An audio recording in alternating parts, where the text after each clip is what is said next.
12th of December 2019, Sergei Baklikov now came to Yacht Club of Saint Petersburg, which is right next to Lachta Center, the futures headquarters of GazProm company, energy company, and one of the largest companies of Russia.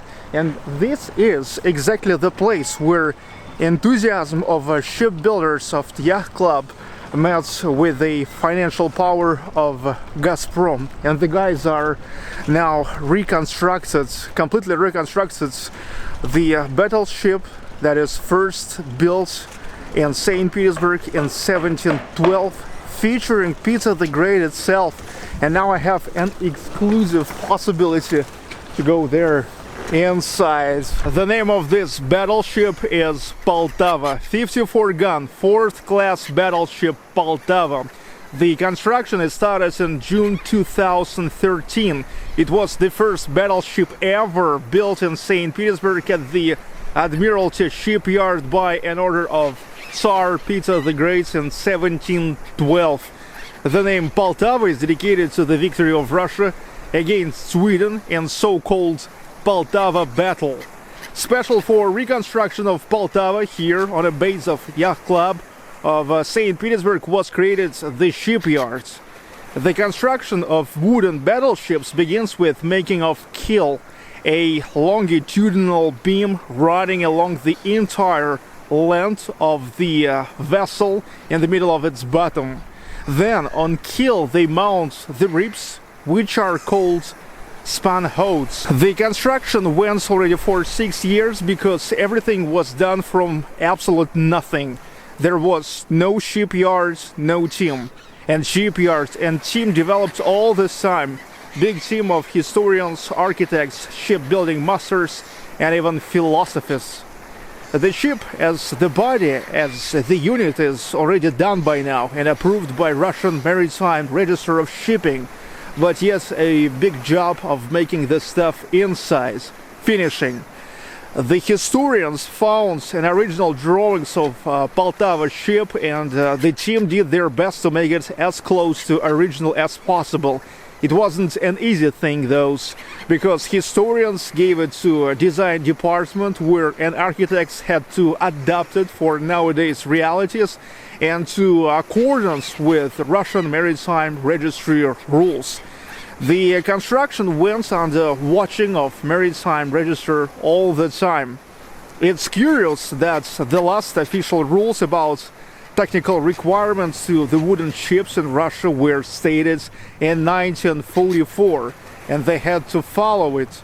But why not, if these ships actually way older than in 1944? After finishing inside, it will also filled with a lot of stuff, and after all we'll turn to the museum, the real and officially registered battleship and a museum in the same time. The size of the ship from the bows to the stern is 39 meters. The width is 12 meters. The height is 43 meters. The sinking is from 3.5 to 4 meters when all the ballast is there. Poltava battleship has 10 sails supported by 3 runhouts and rigging. Runhouts are the masts, and rigging are a set of ropes. Runhout literally means a round tree in Dutch language. Shipbuilding industry still use Dutch language for different terminology. So here are 3 masts and bowsprit, like one more mast, but they never count it as the mast when they say how many masts the ship has. All bearing parts of body was made of oak, as the most durable and available here in Russia. External and internal coverings are made of larch. The masts are made of pine tree. The choice of materials are made according to the ship balancing, the possibility to resist the tilt of ship from the sails and winds. The center of gravity must be in the bottom of the ship, so the body must be more weighty, but the masts can be lighter. And the ship holds at the very bottom there is 250 tons of ballast. Each of such blocks is 30 kilograms. Right below the upper deck here is a gun deck. a huge deck for lots of cannons. They placed them next to the windows for them.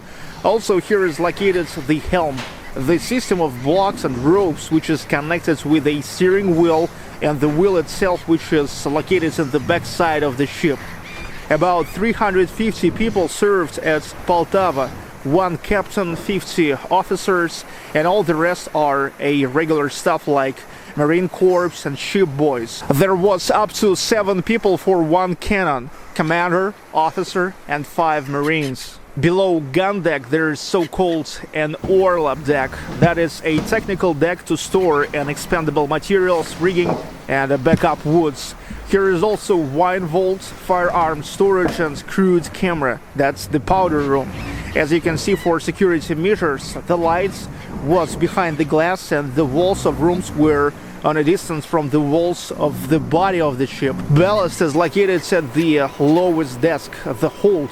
Nowadays, the holds are mostly for cargo, but back in those days, they used stones for ballast instead of an iron. And iron was very expensive, so almost all space was filled with just stones there. Wood artists were making a carved wooden figures. If original drawings of the ship body was saved, then how wooden figures looked like is not. But it is known for sure what's the plots they were filling and what engraving techniques were used back in those days. So it's not exactly the same images, but it's for sure the same style, theme, and flavor of works here. Now an upper deck of the ship is getting preserved for a winter time, but all inside works will keep going. And now we came at a unique time when we saw the ship in a condition we will never see again. The condition between the readiness of the body and what it will be at the museum. And I hope you enjoyed this. The Poltava shipbuilding team forecasts they will finish already in July 2020. Completely finished, and we can come here again, but already in the museum. In the nearest future, there's the plan to build at least 7-8 ships like this, sail ships of Peter the Great's epoch, and allocate them all along Neva River in Saint Petersburg. Hope you enjoyed. Comment, like, subscribe.